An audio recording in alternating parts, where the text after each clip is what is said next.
I'm Jack Donovan, author of The Way of Men, and this is a special edition of Start the World. Brandon Caskey has been a successful hip-hop artist for over a decade, but his new album titled This Isn't Even My Final Form went straight to the top of the charts. Over the past few years, Caskey has evolved away from pure hedonism and substance abuse and become a positive, healthy man on a mission. Recently, we bumped into each other online, and I was able to record a podcast with him and attend one of his shows here in Phoenix, Arizona. And it was a crazy night. Caskey brought me out on stage with him joking that I was security, and during the song Martial Law, we all went out into the crowd and shouted the lyrics with him, and then we helped him crowd surf back to the stage. Whether you're a hip-hop fan or not, I think you'll see, as I did, that Caskey has an infectious and inspiring energy about him right now. This is the interview that we recorded a few days before the show.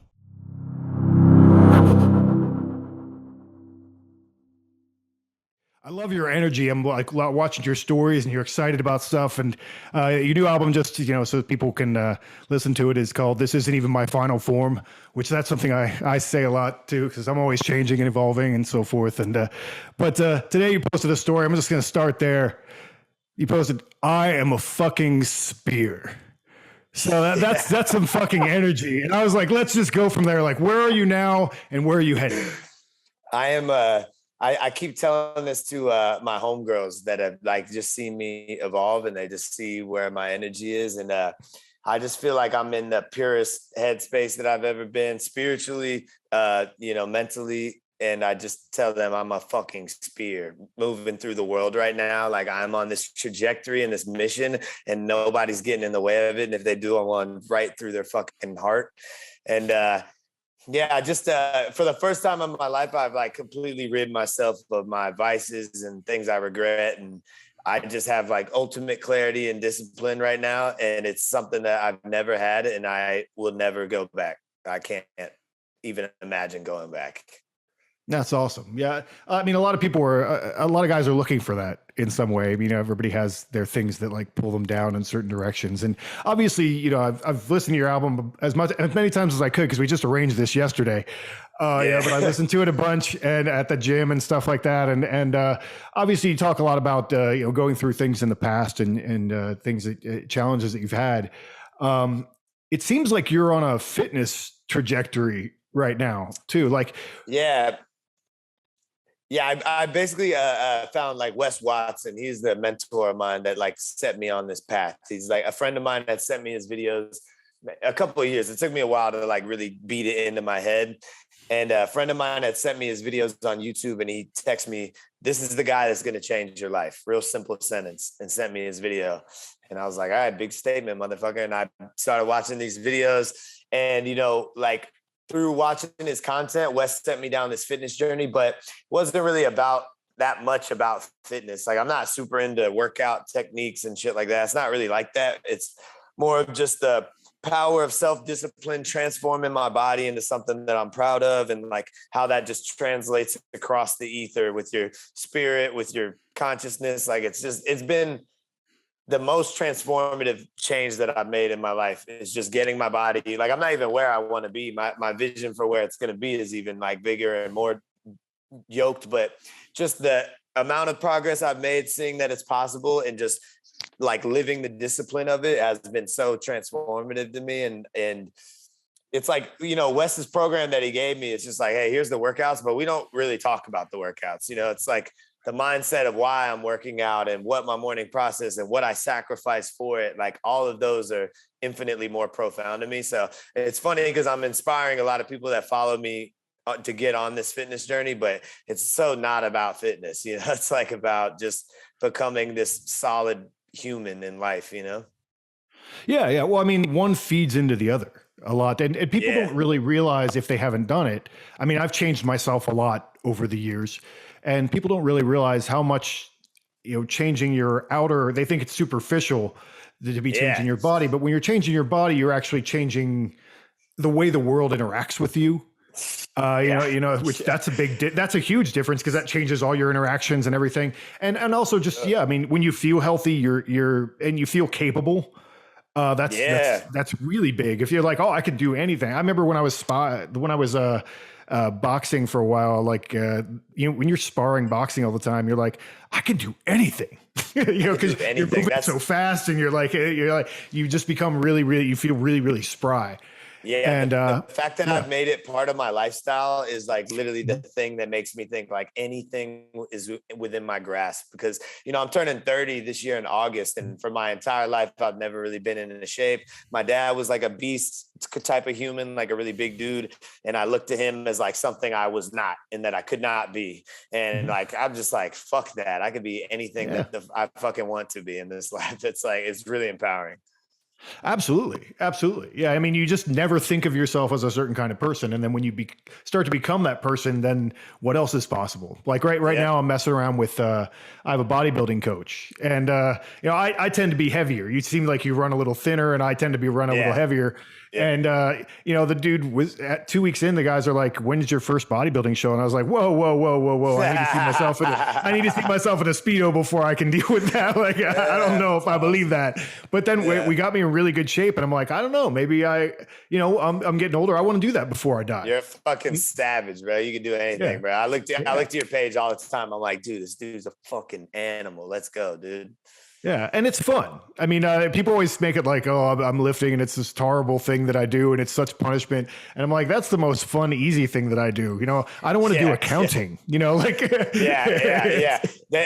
At the start of it, like my first couple of weeks, it was like, fuck, dude. And then it was like, finally, once I had that like mindset shift, it's like I hop out of bed so early, just excited to go work out. Like it's like my alone time. I just feel like a fucking animal when I leave it. Like I just feel more powerful than I've ever felt when I leave the gym or when I leave, doing any type of workout. And I'm like, yeah, I'll never get rid of this feeling. This is way better than drugs. This is way better than every fucking thing I distracted myself with. Yeah, now I heard somebody say the other day, there's two kinds of schools of thought about where you should be at when you're at the gym, and one of them is like you shouldn't be talking to anybody, you should be so focused. And then I'm like, these people are my people, the people who are up trying to change themselves and make themselves better. That's who I want to be interacting with, so that's a good way to go, I think. So yeah, I'm like super social at the gym because I'm in no rush when I'm in there. I'm like, I'll be here for hours if I have to be. Like I have people give me like fitness advice all the time. Like, dude, your form should be like this, and you should only work out this. I don't listen to any of it because like it's a lifelong like journey of learning for me. And I go in there to change my vibration and my mental state. So like on Father's Day, I had a really rough day and I was in there for 2.5 hours. And everybody says you should only work out for an hour. And I'm like, I don't give a fuck. I was in there for 2.5 hours and I left feeling ultimately powerful. So that's like my take on it is like, I'm not super hyper into the individual things about it. I just love the power of it. And I actually just did calisthenics for my first time this week. And I was like, I want to do this. This is like probably my next thing is like, I want to be able to like make my body flat while I'm doing a push-up. And like, all that shit was fascinating to me. I was like, this is so cool. Yeah, I could see maybe being built well for that. There's so many fun things that they do if you watch the videos. There's all kinds of crazy. Again, it's Spider-Man shit for sure. Like, trying to be the Bruce Lee of the rap game. Exactly. So, well, talk to me about that a little bit because you've talked a lot recently about how you want to change what you see going on in hip hop and what you want to like. What changes do you want to bring to what you're doing? So many, like, honestly, this is me and one of my best friends, our new mission statement for the next decade, because my boy Anonymous, shout out to him. He's the one that sent me the West video, but him and I have been, close friends and collaborators for the last 10 years. And we both are very similar artists in that we like really, truly in the core of us only care about the art. We don't really care about the accolades and all of that shit, but we want to be successful. We want to take care of our family. We want to prove to ourselves that we're great artists. But we just talk a lot about how what we've been fed over the last 10 years is just like, it doesn't work. Most of the artists that I see that have the things I'm attracted to, the money, the cars, the girls, whatever it is that I've looked to and been like, fuck, that's inspiring. That the processes that they're teaching me to get there have to do with selling drugs and being a thug and fucking all the women in the world and just like this whole debaucherous type of lifestyle. And it's all hyper focused on things that don't have to do with your principles and your perspective. And to me, that I listened to that over the last 10 years. And so it's like they were you know, a lot of the artists nowadays, they're like pulling kids off a cliff and they don't give a fuck if they fall because they're getting paid, you know? And for me, I deeply care about people. I deeply care about the people that listen to my music. I deeply like resonate with pain that people have been through. And like that, to me, art has always been my outlet for my pain. And so I've made it my mission statement, and Mass has too, of over the next decade, we're going to dedicate a lot of our time and resources and energy to teaching the next generation what the fuck to focus on. And it's not, you know, getting 1 million views. It's not all of these things. You can get all of those, but the real journey is about being an authentic artist, listening to your inner voice, tuning out the noise, falling in love with your process, finding out what is deeply fulfilling to you. Because I've had success as an artist before with things that weren't fulfilling to me. And that is the worst thing, because you have the outward validation and then internally you feel like shit. And so you feel like, oh, maybe music isn't for me. Maybe the music game's evil. And like, you know, like all these things. And it's like, you just have to be in alignment. You have to win off of what is like true to you. And that's why like this album that I just dropped, it going #1, it was like a sign from God. Like God already told me it was going to go #1 if I just listened to the path. And I didn't do anything that anyone has told me over the last 10 years I needed to do. I didn't have a single. I didn't pitch it to the streaming services 3 weeks in advance. I didn't have a big feature on it. I didn't shoot a music video. I didn't do any of the shit. I didn't spend any ad money. I spent $0. I submitted the album 1 week before it came out. Like nobody does that. It's like they teach you the opposite. And I like did that because that's what I was being called to do, like genuinely in my spirit. And then it fucking went #1 on iTunes. And I'm just like, dude, fuck everybody that gave me advice for the last 10 years. Like I gotta teach them different. Yeah, no, that sounds like great. So talk to me a little bit about art. Did I see you doing paintings at some point? Yeah, paint. Yeah. Segue, the digital art shit that you do, you got to show me that in person because it's fucking incredible. Like I still can't warp my mind about like how the process is going down. So like, you got to show me that when we. Yeah. I mean, it's terrible that it exists, but it exists. And so like, you know, I just wanted to see what it was. And basically you're just pumping in words and like influences. And like, I want it to look a little bit like this artist and that artist and this kind of lighting. And you just pump that in. Cool. And then it pumps out stuff. It's weird because like algorithm art. Yeah. And it's cool because it's a great way to brainstorm and it gives you great compositions and like good looks and things you wouldn't have thought of otherwise. But, you know, I found like none of those things I made, I'm not really invested in any of them, you know, because you didn't, I'm like, oh, it plays its role. It plays its role, you know? Yeah. I think it's fascinating. Yeah. You know, I've always been an artist, like to the core of me. Like since I was a kid, I was never really like that good or into sports. I tried doing it. When I found music, I was like, this is me. Like, I am fascinated by creating things. I'm super into writing. So like my 3 major art forms are music, poetry, and painting. Those are like my 3. And I found painting, like I only did music for a really long time. And because of my wrong perspective with it and things like that, I was like really unfulfilled for a lot of times in my career because I was missing that, like just doing it for me piece, you know, like it not being for anybody else. So at this really low point in my music career, I found this, I was like in Target actually, and like I saw a poetry book, and it was actually like terrible poetry. It wasn't even good poetry, but I opened it and I read the poetry and I was like, what the fuck? I should get back into writing. And I went home and I wrote like 70 poems that day. I like obsessed about it and wrote like 70. I wrote like the first half of my first book that day in one day. And I was like, and then I started doing the same thing with drawing. I was like drawing these little evil demon things. Like, I don't know, this is what was coming out of my brain at the time. And I turned my whole room, like my friends thought I was going through like a manic phase because they would come in my room and I would have these drawings like all over the walls, like cover the whole room like wallpaper.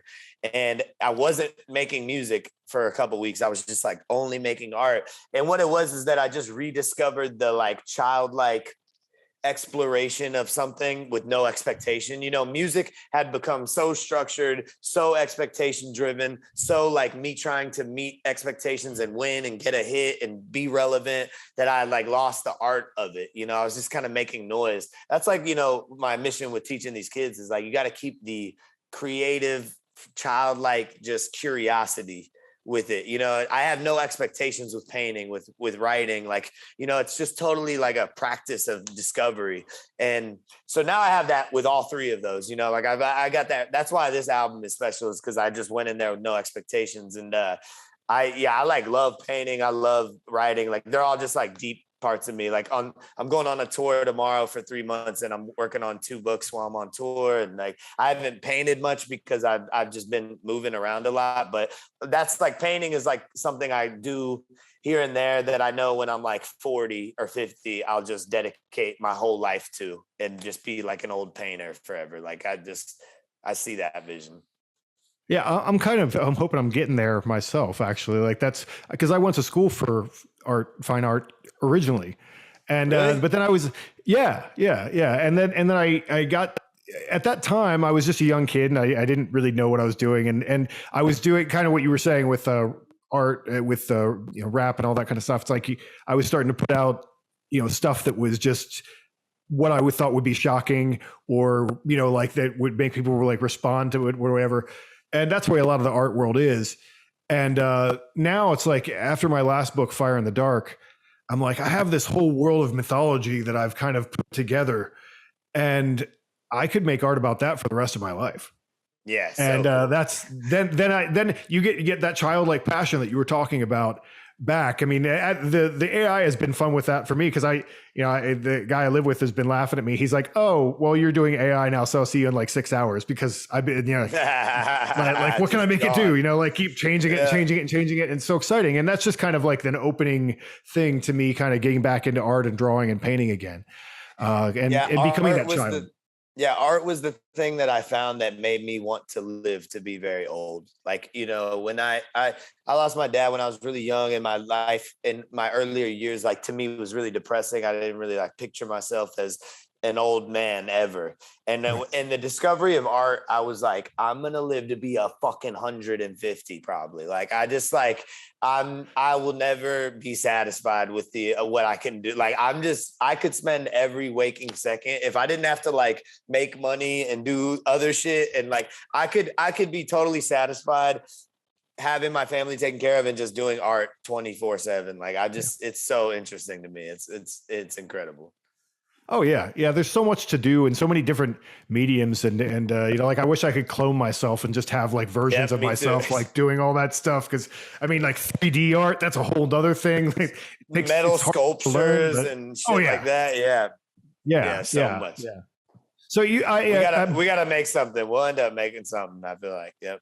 Awesome. Yeah.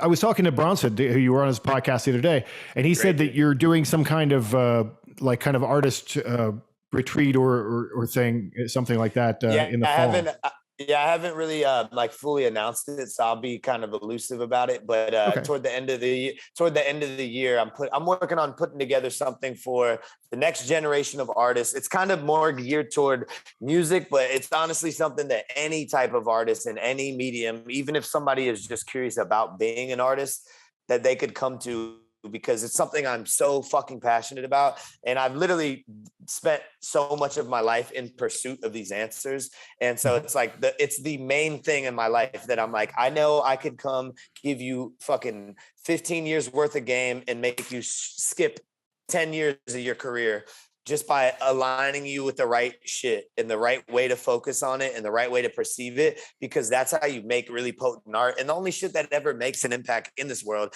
is potent art, like at least in a dope way, And like Basquiat and Picasso and these people, their approach to art was not about success. It was about them genuinely exploring it.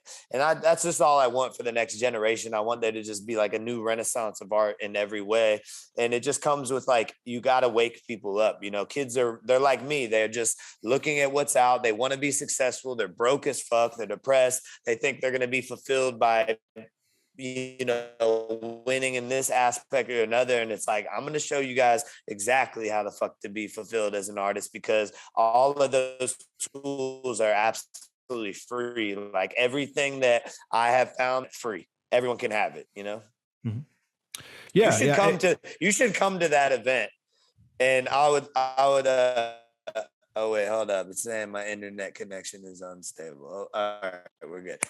You should come to the event if you're free in that time frame, because Mhm. you just like, they need examples of like men like you that are, you know, powerful, aligned with your purpose, and also both a savage and an artist. Like, you know, Mhm. samurais were flower arrangers as well. And Yeah. so they could chop your fucking head off, but then they also spent time in a garden and doing arrangements and shit. And like, to me, that's the ultimate like balance as a man, or is just being able to be a fucking absolute animal, but also a child and create. And you know, God was a creator, so. Yeah, absolutely. There's in America, especially for some reason, there's this idea that you can't care about beauty. Like beauty and masculinity are different things. Like that they're It is the mutually stupidest exclusive. shit. Yeah, it's really dumb. So It's like this stupid. jock nerd thing or something. I don't know that the people, and it's terrible because really, Real men don't care how they look.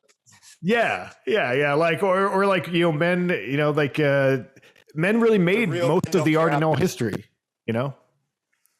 Yeah, to me, like I don't know. To me, as somebody who's found passion in it, like that is the ultimate, just a test of your humanity, is like, are you passionate about creating new things like that? You know, to me, that's what God put us here to do, is to be creators. And like, obviously we're servants and we have to do things in the physical world and shit, but I truly believe that everybody has the capacity to create something in some form. There's literally infinite approaches that you could have to it. You know, you just have to find which one speaks to you. Yeah, I mean, they always say, like, the next level is to become a creator and not just a consumer. If you're creating more than you consume, that's a good balance.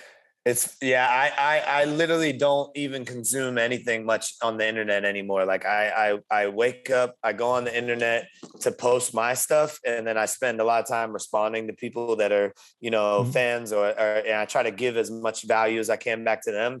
But I don't really go look for much anymore, unless it's like right before I'm working on a project and I'm like, let me gather some inspiration or something. But I don't go consume anything, because I just am infinitely fascinated with what the fuck I can make, Yeah, I'm kind of the same way. I'm like, the only thing is like Instagram, I see a lot of art on Instagram, like, Yeah, because it's yeah, yeah, pictures, yeah. and that's what I get. Yeah, That's what I care about. I don't watch videos of people making jokes and shit. Like, I can't be swear, bothered I'm the with that. same way. Yeah, I'm the I'm same just looking way. at pictures.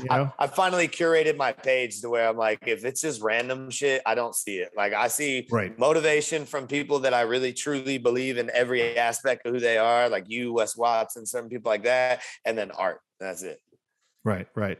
So how did you come across me? I mean, it was because we just had an exchange like a few weeks ago, and then that's how I found out about you, and then you had found out about it. Like, when did you find out about me? I can't remember exactly who, was somebody that I was following in the like solid manosphere of Instagram and Twitter, that posted a quote from one of your books. And I Okay. was like, okay, I forget what it was, but I was like, this is badass. And I went to your page, and I could just tell off rip. I'm like, okay, this guy's jacked as fuck. He's tan as fuck. He makes art, and he's talking about mythology and spirit. I'm like, let's fucking go, dude. Because when it's only one thing, or I go to somebody's page and they're just like all about their fucking body and there's no like deep thing, I'm like, don't give a fuck. When it's like, when it's about spirit and mythology, but they're fucking scrawny and weird looking, I'm like, don't give a fuck. And I don't know, you just struck me instantly as like dope ass balance. And like, that's all I'm still growing up as a man, and like, I'm just really now this year really stepping into this place. So, people like you are people that I look to for inspiration of like, dude, you're a fucking solid ass motherfucker. I would have been honored to have like an uncle or a dad like you, it's like, it's really dope. Awesome, man. I appreciate that. Yeah, I mean, you just try to be the best that you can be, and hope you inspire other people, and that's obviously you're doing that as well. And I think you'll be doing a lot more of that from what it seems like. This is 4 months of passion and alignment. I'm like, wait till I'm fucking 10 years. I'm on a relentless path. Like, I'm gonna be the biggest painter in the world, and I'm gonna be the biggest rap artist in the world, undoubtedly. And it's like, I'm gonna use that for good, because I did a lot of suffering following the wrong way, Right. Now, I mean, I feel like that dovetails a little bit, because I know that my readers who have never heard of you or whatever, like they'll be like, so what does your tattoo symbolize? The beast. Yeah, no, I love having this because people that haven't seen me before, they're like, who the fuck is this idiot? Like, but I had this vision for this tattoo for like 5 years. I had seen this. You ever seen the movie Apocalypto? Yeah. One of the greatest movies to me, Mel Gibson movie. But in it, the chief of this warrior tribe, he has this jaw hanging from him. And I've seen like tattoos of like warriors that have like animal heads on them. And I was just like at this place in my life where I'm like, I need to become this warrior, you know, like I'm not it right now. I knew that. And I put this mouth eating my fucking head as just like a symbol of this warrior spirit just consuming the old version of me. And it was so painful. I had to black my ears out for it. I had to do all of the sides of my head, my chin. It was like 15 to 20 hours of extreme pain of a needle just ripping up my skin. And so I earned it, and I fucking love this shit. I wake up every day. I'm like, dude, I'm a badass.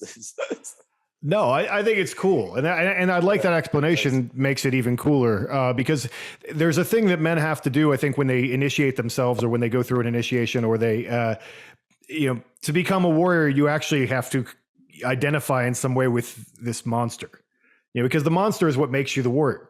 Whatever your fight is what, cause if, Hercules didn't kill the Hydra or the Nemean lion or whatever, then no one would care. No one would remember his name. Yeah, you're identified with the monster. Yeah. To a certain extent. Yeah. I liked the physical change that came with it. Like I literally, since I got this, I was already I started a fitness journey when I got this, and, every day since then that I've looked in the mirror, I'm like, I'm a different person. Like, this is me. This is like the me I created. I was born in this one way and I wasn't really guided or given the right rite of passage and shit. And I really had to like forge this myself, and with knowledge of people that I found online, like, all praise to the men who showed me the path. But like, I really had to forge this myself.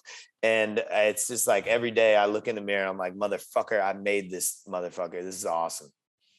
You're a self-creator, basically. Yeah. I mean, that's what I like about the work of Nietzsche, is that the title of his book, Thus Spoke Zarathustra, I mean, the subtitle is For All and None, because it's not really, everyone couldn't do what he says to do in that book, but it's a book for people who create themselves, almost like. You got to send me that book title when we get off of here. I'm going to read it.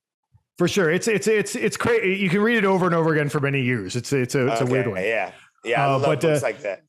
Yeah. No, it's kind of like an I Ching for me, almost like you can flip it open to a chapter and be like, I don't even remember that this chapter was here, and it's awesome. Yeah. I got a book for you like that for me, because I only read a couple, but I just continue. Like, obviously, Meditations by Marcus Aurelius is really good. But have you ever read the Screw Tape Letters by C.S. Lewis? No, I haven't. But I know who he is, actually. Yeah. I'll send you a copy of that. That book is it's this fictional book written from a demon in hell, and he's writing a younger demon, teaching him how to tempt a human away from God. And it's one of these books that every chapter, like you said, you could read it out of order.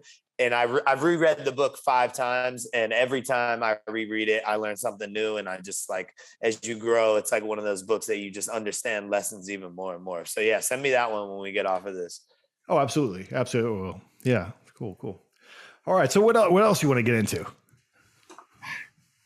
And there's so much. Like, obviously the fitness thing has been like, I wanted to talk to you about like your mythology and what drew you to that over, like, there's lots of different spiritual approaches in this world. And like, I'm a fan of, I don't like identifying any religion, but I've always been drawn to like Christ and Christianity. And then also in Hinduism, lots of tales from there. I have like Lord Shiva tatted huge on my back, and nice. My whole body, the tattoos on my body are all kind of different cultures reach at God. Like I have the Om, I have Egyptian work, I have Native and Hindu and Christian, and like just all these different ways that society has reached to God. But I see you lean into a lot of what is it? Celtic mythology? Is it European? What is it? Yeah. No, actually, I mean, for several years I was part of a group and actually bought some land and was building temples for a while.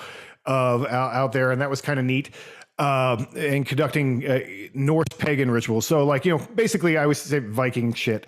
Like and actually from being a rapper, it made me think of the Mead of Poetry. There's this great story about Odin and how he gets the mead of poetry and leaves a few drops for people. And that's how they can have the magic to speak poetry. Cause that's obviously what you do for a living. Yeah. You would like that. You would like that story a lot.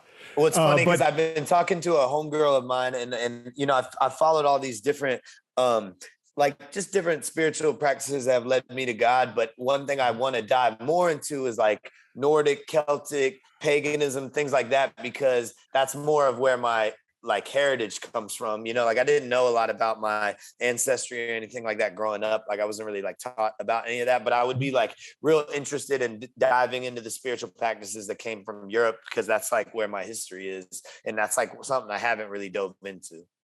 Right. Well, basically, that's kind of why a lot of people get into that. And I got into it to a certain extent for that reason as well. And what I found over years of studying it and so forth is that, well, a lot of it, we don't know very much about that, because actually the Christians kind of destroyed all that stuff. And then what they do have, the Christians actually wrote it down.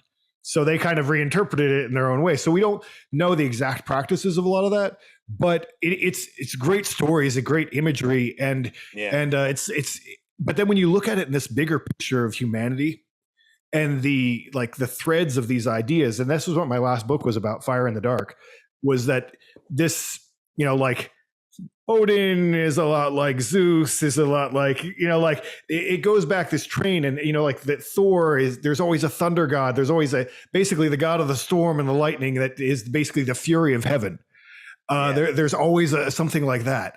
And there's always something like, there's always like a father in the sky, like a father figure. Universal archetypes and shit like that. Exactly. Yeah. Exactly. I saw your reel on your page. I just watched it earlier today about the father in the sky figure. And it's like, it just seems like all of these things are just very the same story intertwined throughout history and told in different ways, Yeah. So that's one of the rich things about, if you learn about like the Celtic stuff or the Germanic stuff or the Greek stuff or whatever, is that it gives you another layer. Like it's another layer of understanding of these things, another way to think about it. It's like there's some days that I'm like, oh, that's an Odin day. And some days not so much, but I've been channeling into the storm, thunder, anger, energy of spirituality lately, because a lot of times in my earlier years and like kind of like false spirituality that I had that didn't have this like savage human element to it, it's very like gentle, kind, love everybody, this shit. But then in the Bible, Jesus flipped the fucking tables over and caused hell when people were walking out of alignment. And I feel like lately I think it's probably because I was missing this element for a while, but like I have been angry in a righteous way a lot. And it's like I can turn it off right when it's done and go right back to love. But like all of my brothers, like I was back in Florida last week and I turned up on everybody. My voice is still shot because sometimes I got to yell at my brother for an hour and just correct him on his path. And I've been corrected by my mentors, like, multiple times by my mentors in what seems outwardly kind of to be anger, and it's righteous in the sense of like it's to correct me. And like even in my Buddhism, sometimes the monks smack the shit out of the students to correct them in their action. And I don't know, I've kind of just been enjoying it. That was another reason why I say I'm the fucking spear. And I told my homegirl this. I read this in the Gospel of Thomas, like a chapter of the Bible that got taken out, and in it Christ says, I did not come to earth to bring peace. I came to bring the sword. And I was like, ooh, motherfucker, I'm getting that tattooed on me. I love it. Like I love it. Yeah. That's something, a forcible change. Like Heraclitus, the Greek philosopher, wrote, the Thunderbolt Chain, Thunderbolt rules all things. And basically, he was talking about Zeus or whatever, but the idea is that this active force it changes everything. And so, because passive force doesn't change anything; it just sits there, right? Yeah, exactly. So you have to have an active force, and that's what's really, I think, once you look at that and you see it in all these other myths. I mean, basically, one of the oldest stories in the world is basically about a dragon slayer. That's like chaos that comes from the earth and kind of messes everything up and makes everything disordered. Their job is to go out and kill it so that we can bring order back.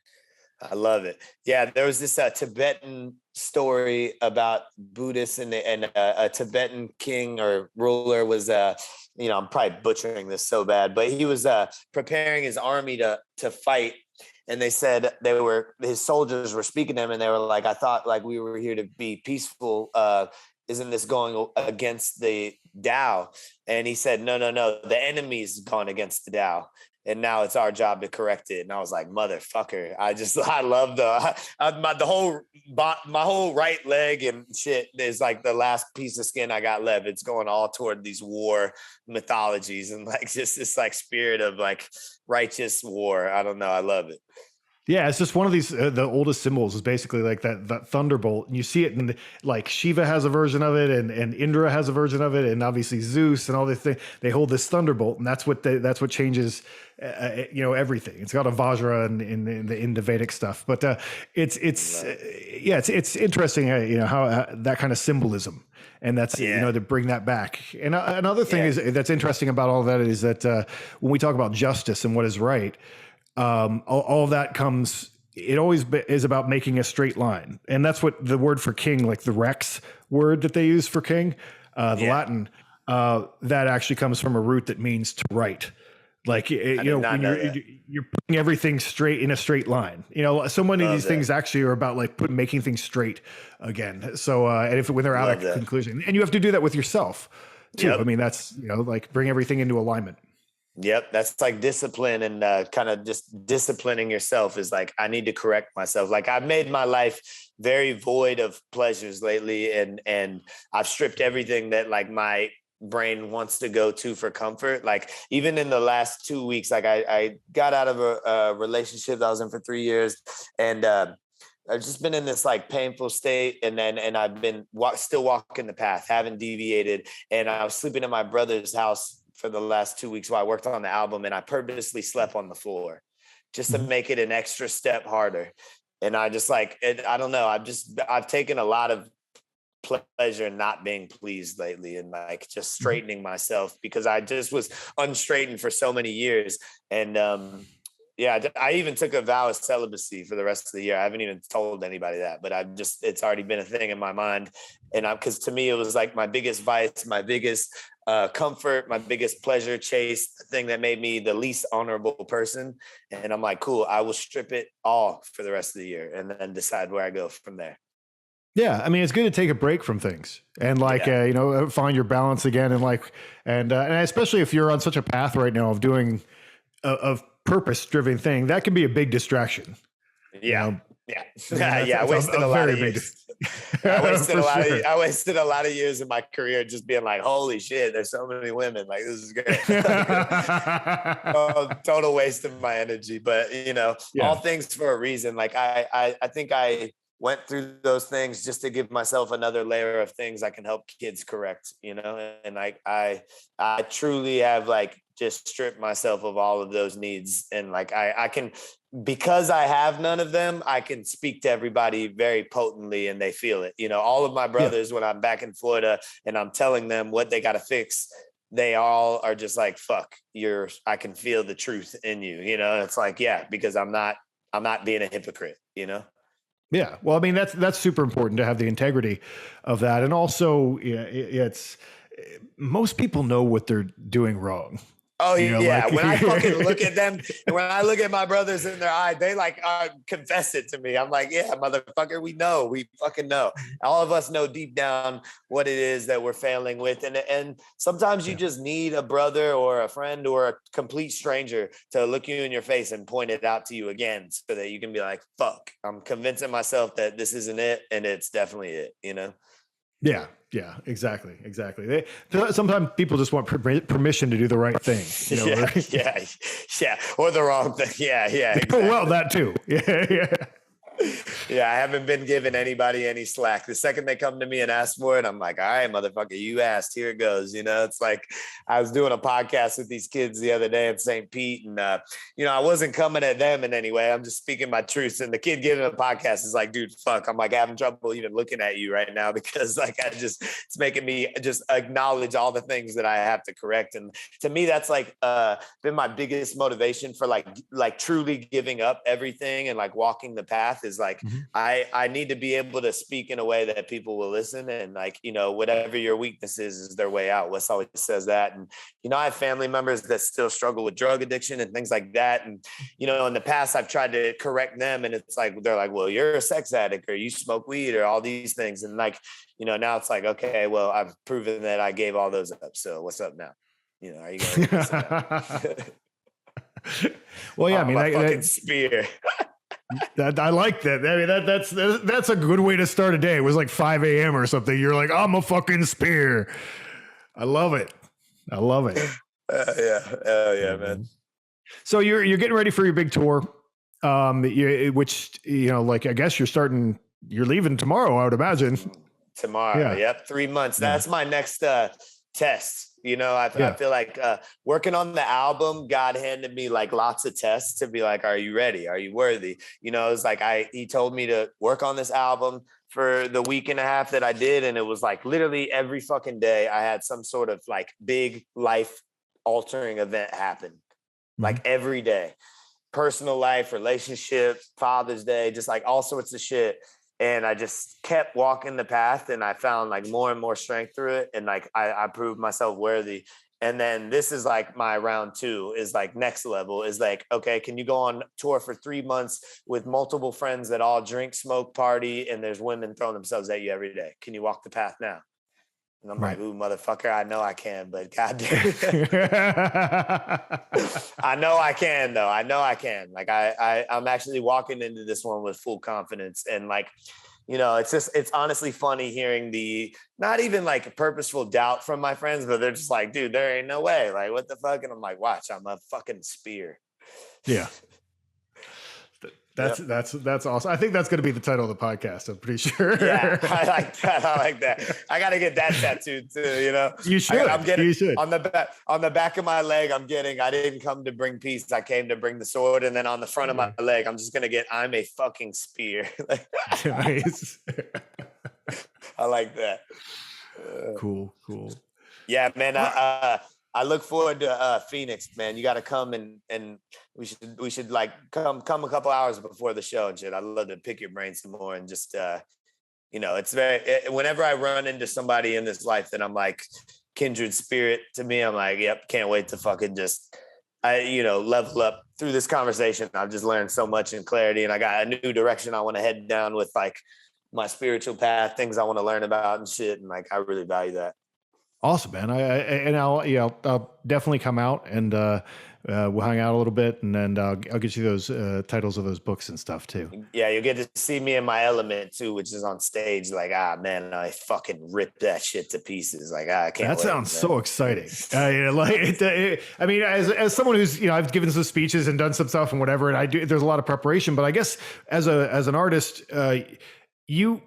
To get your raps done, the memorization happens while you're doing it, I would imagine, right? Like, I have thousands of songs memorized in my head. Like, I don't know why. I don't remember a lot of shit. Honestly, all my friends and every girl I've ever talked to has been like, you don't remember shit. And I'm like, yeah, it's because I remember all my music. That's like the only That's cool. Yeah, because that's amazing. I'm like, wait, you just finished this album like a week ago. Don't you have to like rehearse and all this stuff? But like, no, you're just jumping into it. Nah, I'm jumping right into it. I have all that memorized. And even like, I'm like just now getting to the point where sometimes I'll forget. Like, I have like 14 albums out on streaming services. Like, I've just been doing this a long time. And I'm like an artist of like high output, Not everybody's like that. Some people are more like small focused output. I'm like a high volume, high output person, and like I'm just now getting to the point where like every once in a while during a show I'll forget a verse and I'll just be like, fuck, I forgot that shit, and like I'm just honest about it. But 90% of it I got super locked in. Awesome, man. All right. Well, I think this is probably a pretty good like bookend for the podcast. But why do you want to tell people like what else they should be looking for from you, or where to go for it? Yeah. Like if any of this was in any way inspiring or called to you, my name is Caskey. You can find me anywhere on Caskey. I post every day on my story, my process, so that you can see I'm not fucking missing. And in the morning, most of the time I'm angry and turned up about how people say you'll wake up in the morning and get a little kick in the chest if that's what you need. And then, my music, I have a whole catalog of shit to dive into. I have tons of music. I got 2 poetry books out. One's called Fear Does Not Belong Here. The other one's called Heaven is a Place on Earth. And then throughout the course of this next year, I'll be dropping a couple more albums. I'll be doing a lot more like public speaking and hopefully more podcasting and shit like this. And I'm finally ready to speak to the world. So I'll be speaking a lot. Nietzsche has a great quote that like, I went to the mountain with ashes and I came back into the valley with fire. And it sounds like, I love that. I love that. I'm gonna get that tattooed too. Fuck, I love that. There you go. Send me quotes, bro. I'm gonna get your number when we get off here. I need these. These are great. Quotes set me on fire. I like it. Just one quote. I don't even need to read the whole book. That's it right there. I'm about to go work out right now. That was great. Awesome. All right, man. Very nice talking to you, brother. So fucking honored to be doing this shit today. Hey, and if I'm being honest with y'all, I'm just fucking getting started. Let's do this shit. Caskey's new album is titled This Isn't Even My Final Form, and you can find it on iTunes or Spotify or wherever you listen to music. I'm Jack Donovan, author of The Way of Men, and you can buy my books on Amazon or listen to me narrate them on Audible.